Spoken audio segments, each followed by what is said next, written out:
Hello students, आज हम लोग फिर से एनसीईआरटी सॉल्यूशंस आगे बढ़ाने वाले हैं। यानी हम लोगों ने एक एनसीईआरटी सॉल्यूशन किया था, कौन से चैप्टर का? इलेक्ट्रोमैग्नेटिक वेव्स चैप्टर नंबर 8 का। आज दूसरा सॉल्यूशन बनाने वाले हैं। ठीक है, चलो तो आगे देखते हैं। यहाँ पर क्वेश्चन में कह रहा है a parallel plate capacitor made of circular plates, यानी एक पैरेलल प्लेट कैपेसिटर है और वो किससे मिलकर बना है? सर्कुलर प्लेट से मिलकर बना है। तो मैंने दो सर्कुलर प्लेट्स बना रखी हैं फटाफट। आगे ईच ऑफ रेडियस 6 सेंटीमीटर, दोनों का रेडियस कितना है? 6 सेंटीमीटर। तो मैं ऐसे लिख देता हूँ, radius is what? That is 6 centimetre. If we convert in metre it is 0.06 metre. आगे डिस्कस करते हैं। Has a capacitance of C equal to 100 picofarad, यानी कैपेसिटेंस C यहाँ पर कितना गिवन है? दैट इज 100 पिकोफैरेड, यानी कितने फैरेड हो जाएंगे? 100 इंटू 10 पावर -12 फैरेड। ठीक है ना। अब आगे बात करते हैं कि और क्या क्या गिवन है। तो capacitor is connected to a 230 volt AC supply, यानी ये जो कैपेसिटर है ना वो 230 वोल्ट की सप्लाई से कनेक्टेड है। तो लिख देते हैं, ये मेरे पास पावर सप्लाई कौन सी दे रखी है भाई? AC दे रखी है। और कितने वोल्ट की दे रखा है? 230 वोल्ट का सप्लाई दे रखा है। अब आगे विथ फ्रीक्वेंसी ऑफ 300 रेडियन पर सेकेंड, यानी यहाँ पर एंगुलर फ्रीक्वेंसी ओमेगा कितना दे रखा है? दैट इज 300 रेडियन पर सेकेंड। ठीक है बच्चों, तो देखो जरा क्वेश्चन में हमें गिवन इंफॉर्मेशन क्या पता है? Its radius of circular plates, capacitance, इस प्लेट के बीच में कितना कैपेसिटेंस है, और एंगुलर फ्रीक्वेंसी दे रखा है ओमेगा। ठीक है ना। अब आगे पूछ क्या रहा है? What is the RMS value of conduction current, यानी मुझे क्या निकालना है? मुझे निकालना है IRMS। चलो बच्चों, अब देखो जरा, अगर मेरे पास कोई भी प्योर कैपेसिटेंस सर्किट है ना, तो आपको कैसे पता है कि इन दोनों के बीच के का जो भी रेजिस्टेंस है, जिसको हम लोग कैसे बोलते हैं? It is represented by XC, that is capacitive reactance, equal to हम लोग क्या जानते हैं? 1/ωc, जहां पर ओमेगा क्या है? इट्स एंगुलर फ्रीक्वेंसी, C क्या है? कैपेसिटेंस है। यानी मुझे क्या पता चल गया? यहाँ पर इस सर्किट में कितना रेजिस्टेंस अवेलेबल है, यानी XC is what? It's a resistance ना। अब देखो जरा, और यहाँ पर मुझे क्या दे रखा है? AC सप्लाई दे रखा है, वो भी कितने वोल्ट की? 230 वोल्ट की। तो फटाफट देखते हैं, यानी मुझे यहाँ पर VRMS का वैल्यू दे रखा है कितना? That is 230 volt. ठीक है बच्चों, तो मुझे क्या पता है? साहब रेजिस्टेंस भी पता है, और क्या पता है? वोल्टेज भी पता है। और हमें तो अच्छे से पता है कि वोल्टेज और रेजिस्टेंस में रिलेशन होता है ना। तो देखो हम ऐसे लिख सकते हैं, VRMS equal to IRMS into कितना? That is XC। अब अगर हम IRMS निकालना चाहते हैं ना, तो देखो क्या करने वाले हैं? IRMS इक्वल टू क्या करने वाले हैं? VRMS अपॉन कितना करेंगे? XC। और अगर मैं XC का वैल्यू रखूं तो VRMS अपॉन 1/ωc, और ये ωc कहाँ चला जाएगा? ये चला जाएगा ऊपर, यानी IRMS इक्वल टू मुझे मिल जाएगा that is VRMS into omega into C।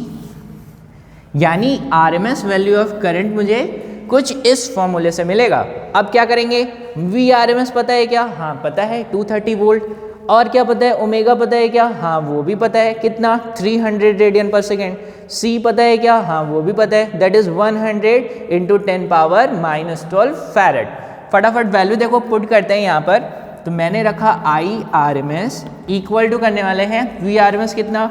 It's 230, omega कितना? दैट इज 300, इंटू करने वाले हैं किसके साथ?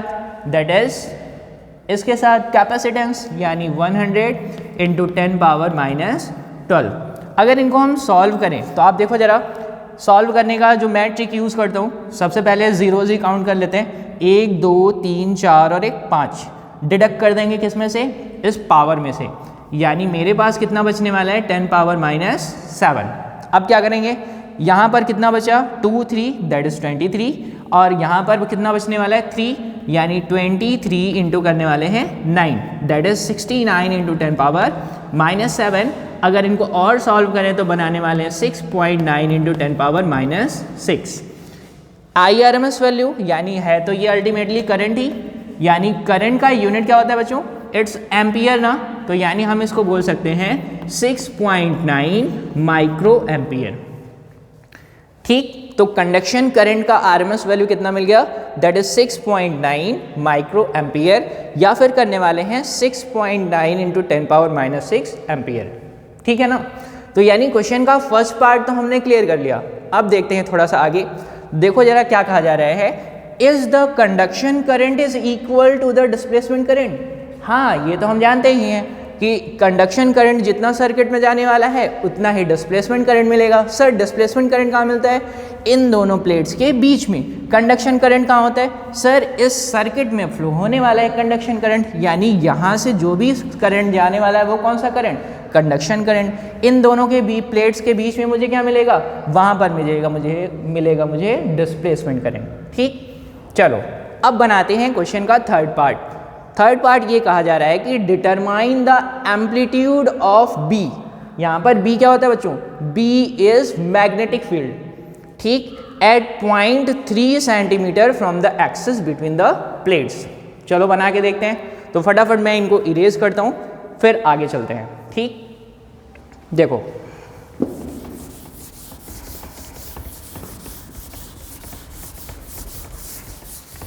अगर मैग्नेटिक फील्ड की अगर हम बात करें तो आपको अच्छे से पता है, शायद ना भी याद हो तो मैं रिमाइंड कराता हूँ फटाफट।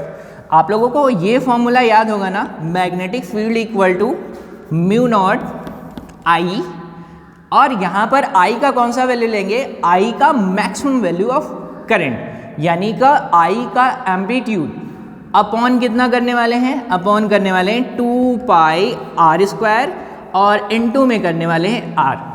सर ये फॉर्मूला आया कहाँ से, ये आई है ये किसका, तो आप लोगों को पता होगा कि जब भी हम किसी भी लॉन्ग वायर में ना, ये मैंने क्रॉस सेक्शनल एरिया लिया है किसका, या क्रॉस सेक्शन लिया है किसका, लॉन्ग वायर का, तो और यहाँ से करंट जाने वाली, यानी करंट कैसे फ्लो होने वाली है, सिंपली ऐसे ही। तो मेरे को मैग्नेटिक फील्ड कैसे मिलने वाला है, कुछ ऐसे। तो मैं ऐसे बोलने वाला हूँ कि मैग्नेटिक फील्ड का डायरेक्शन अगर मैं यहाँ पे निकालता यहाँ पर, तो ये हो जाता कुछ इस डायरेक्शन में, और मैं यहाँ से यहाँ तक बोलूँ तो साहब ये क्या है, ये वही सर्कुलर प्लेट है। अब क्या करने वाले हैं, इनका रेडियस कितना है, बड़ा वाला कैपिटल आर, हमें क्या निकालना है, इनके से कुछ डिस्टेंस पर निकालना है मैग्नेटिक फील्ड, यानी यहाँ इनके छोटे वाले रेडियस पर, ये स्मॉल आर, यानी मैग्नेटिक फील्ड कुछ इस तरीके से घूमने वाला है। अब क्या करें साहब, यहाँ पर इसी के लिए मतलब लॉन्ग वायर्स के लिए जब भी मैग्नेटिक फील्ड निकालते हैं ना, कुछ इस तरीके से निकालने वाले हैं, यानी B that is magnetic field equal to mu naught. साहब म्यू नॉट क्या होता है, mu naught is magnetic permeability, जिसका वैल्यू हम लिखते हैं कितना, 4 pi into 10⁻⁻7 newton per ampere square. अब आगे देखते हैं, आई नॉट क्या है, I naught is the amplitude of current, और आपको अच्छे से पता है कि RMS वैल्यू ऑफ करंट यानी IRMS इक्वल टू क्या होता है, एम्पलीट्यूड ऑफ करंट अपॉन 2। साहब ये एम्पलीट्यूड क्या है, मैक्सिमम वैल्यू ऑफ करंट। ठीक है ना, यानी यहाँ से आई नॉट का वैल्यू कितना आ जाएगा, इट्स √2 इंटू IRMS, यानी आई नॉट भी आ गया मेरे पास, और क्या पता है साहब, म्यू नॉट भी पता है, यानी आई नॉट का वैल्यू √2 इंटू IRMS।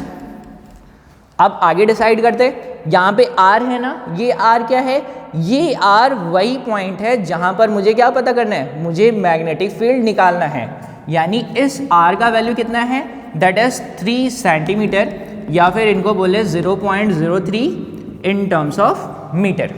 आगे डिस्कशन करते हैं, देखो जरा यहाँ पर ये जो कैपिटल आर क्या है साहब, ये वही सर्कुलर प्लेट्स हैं जिनके बीच में हम लोग जा रहे थे जहाँ पर मैग्नेटिक फील्ड निकालना था हमें, यानी सर्कुलर प्लेट्स कुछ ऐसी, इनके ऊपर ही हम लोग चलने वाले हैं कुछ अंदर की तरफ। तो मुझे इस पॉइंट पर, इस पोजीशन पर मैंने ऐसा एज्यूम किया ये क्या है, आर है, that is approximately equal to, approximately या एग्जैक्टली इक्वल टू बोल सकते हैं, दैट इज कुछ जो कि क्वेश्चन में दे रखा है 3.0 सेंटीमीटर। तो हम ऐसा बोलने वाले हैं कि यहाँ इस पॉइंट पर हम लोग निकालने वाले हैं मैग्नेटिक फील्ड। फटाफट वैल्यूज देखो पुट करते हैं, म्यू नॉट का value 4 pi into 10 power minus 7 into I naught कितना है भाई लोग, I naught is √2 into I R M S. ठीक, मैं इनको यहाँ से रब कर देता हूँ क्योंकि मुझे अल्टीमेटली r का ही मल्टीप्लाई करना है। तो r का वैल्यू कितना है, it's 0.03 in terms of metre. यहाँ से करने वाले हैं 2 पाई इंटू आर का स्क्वायर। आर कितना है भाई लोग, आर तो हमें पता है कितना, 6 सेंटीमीटर। अब 6 सेंटीमीटर है तो इसको अगर हम मीटर में कन्वर्ट करें तो 0.06 मीटर, ये आर का वैल्यू आ गया। अब क्या करें, यहाँ पर पुट करें तो मैं 0.06 का स्क्वायर करने वाला हूँ। स्क्वायर अब इतना कर सकते हैं, अब देखो जरा क्या करने वाले हैं, 2 पाई से 4 पाई को काटेंगे, कितना बचने वाला है, 2 बचने वाला है। और कुछ कर सकते हैं क्या, हाँ बिल्कुल कर सकते हैं। इस 0.06 को 2 टाइम्स कर देते हैं, दैट इज दिस, क्योंकि वो स्क्वायर था ना। और क्या करने वाले, इसको इससे काट देंगे तो मेरे पास कितना बचेगा, यहाँ पर बचेगा 2 और इस 2 से इस 2 को भी निपटा देंगे। और यहाँ पर बचेगा मैग्नेटिक फील्ड कितना, देखो जरा, पावर्स को अरेंज करना है अगर तो मुझे आई आर एम एस भी पर रखना पड़ेगा। आई आर एम एस का वैल्यू हम लोगों ने कितना निकाला था, that is 6.9 into 10 power minus 6, कितना, दैट इज एम्पियर। पुट करेंगे यहाँ पर तो मेरे पास कितना बचा है, यहाँ पर बचा है 10 पावर माइनस 7 इंटू कितना, इट्स √2 इंटू करने वाले हैं कितना, 6.9 इंटू 10 पावर माइनस 6। यहाँ पर तो कुछ बचा ही नहीं, फिर क्या करेंगे, अपॉन में क्या बचा था, दैट इज 0.06। ठीक है, अब इसके बाद क्या करेंगे, इसके बाद आप सॉल्व करेंगे और आप मुझे बताएंगे magnetic field in terms of Tesla, कितना मैग्नेटिक फील्ड आता है। फटाफट बनाइए और मुझे आंसर भेजिए। ठीक है बच्चों।